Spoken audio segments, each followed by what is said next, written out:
Buenas, buenas, soy Sebastián Suser-Leneto, contador y emprendedor. ¿Estás estudiando ciencias económicas? ¿Necesitas saber a qué te vas a enfrentar en la vida profesional?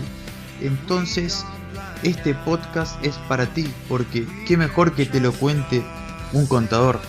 Aquí voy a compartirte mis experiencias y a darte consejos para que te vayas preparando en lo que te espera cuando te recibas o empieces a realizar actividades. Espero que te sirva. Hola, ¿cómo están? Aquí estamos arrancando con el episodio número 1. Y qué mejor manera de arrancar que si nos preguntamos qué pasaba por nuestra cabeza cuando decidimos estudiar esta carrera o alguna relacionada con la ciencia económica. ¿Estábamos locos? Bueno, algunos tendrán otros motivos. Pero sea cual sea tu motivo, sé que en algo vamos a concordar tarde o temprano. Y es que lo que enfrentamos cuando empezamos a trabajar o bien cuando hacemos una pasantía es que eso que nos enseñaron, esa forma de rendir, no se aplica a la realidad. Y hago un paréntesis. Vos que a lo mejor estás en una universidad en la que ya estás utilizando métodos más avanzados, métodos más tecnológicos, bien, pero nosotros en la mayoría de los lugares pasamos por una etapa en la que no se adoptó mucho la tecnología y muchas universidades están pasando por métodos de aprendizaje que no se adaptan a los métodos tecnológicos que manejamos en la actualidad. Por lo tanto, para recordar un poco y bien para los que están viviendo esto, quiero que sepan que pasé por eso de rendir en formato papel varias horas y quería comentarle que en la realidad no es así. Como se los dije, el motivo de este podcast es que le comparta mi experiencia y le dé ciertos consejos. Bueno, en este caso simplemente le voy a compartir sobre lo básico que aprendemos al principio en una de las materias más elementales que hace a nuestra carrera y que es la contabilidad básica, o como se llame en las distintas facultades de ciencias económicas. ¿Qué nos enseñan en contabilidad?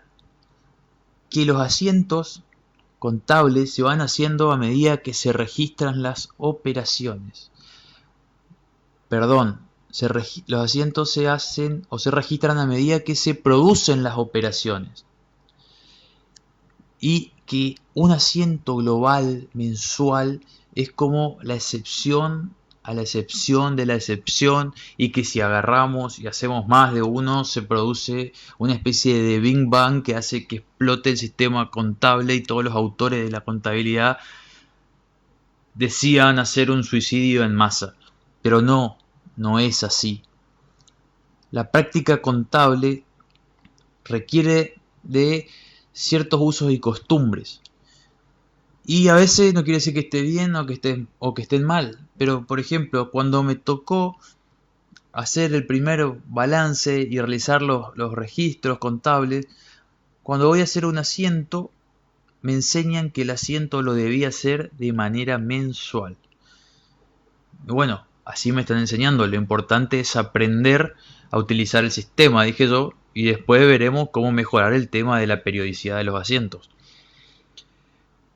Peor aún, cuando voy a auditar una empresa, resulta que tenía hecho asientos anuales. Entonces, bueno, ya nos vamos un poco de lo que es uso de costumbre y lo que sería más práctico sin salir de lo teórico correctamente, para ya hacer un mal uso de la practicidad.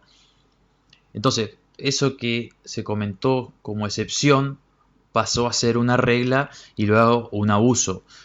Pero a ustedes que están haciendo el examen en papel o a lo mejor en otro método, pero que todavía sigue siendo arcaico comparado a lo que hacemos ahora, y cada operación se la pasan registrando, en la mayoría de los casos en la actualidad no es así.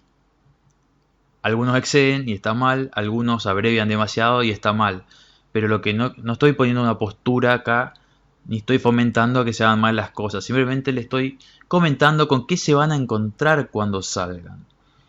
Es decir, con una contabilidad mucho más simplificada en algún aspecto de lo que se enseña en la facultad. Así que vamos, 1-0 facultad versus realidad. Así que creo que por este episodio es suficiente. Y viene con un plus, que no se los dije al principio, pero bueno, el que se quedó hasta el final, les comento. Para aquellos que están más avanzados y que están viendo el impuesto al valor agregado, que están sufriendo, haciendo los cálculos en hojas, o si no es en hojas, en planillas, y sacando el IVA de la factura, el débito, el crédito, me toca hacer una declaración jurada y resulta que entro vía web y tenía que poner neto o total, de acuerdo con quién haya sido con quién fue el tipo de, o sea, el tipo de operación y si el cliente era un responsable inscripto, si el cliente era un consumidor final, y bueno. Y todo esto me venía brindado a su vez por el sistema que tenía registradas las operaciones que alguien había cargado. Entonces dije, oh, no me lleva 3 horas hacer la declaración jurada como cuando tenía que rendir. Esto es mucho más simple y mucho más fácil. ¿Por qué no nos centramos en aspectos teóricos? Cuando nos enseñan y hacemos mucho más práctica de estas cosas. Entonces, con esto dado, por ejemplo, hacemos realidad 1, facultad 0 y empatamos 1-1 en este episodio. Y los dejo comentándole que planeo hablar de sueldos, que es algo que se toca muy poco en la facultad.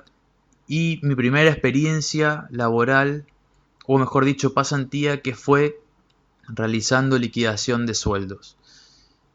Y cómo cambia con lo poco que uno ve en la universidad, en la facultad de ciencias económicas, con lo que es la realidad. Y lo amplio que parece sueldos cuando en realidad, lo amplio que es sueldos cuando en realidad parece tan sencillo.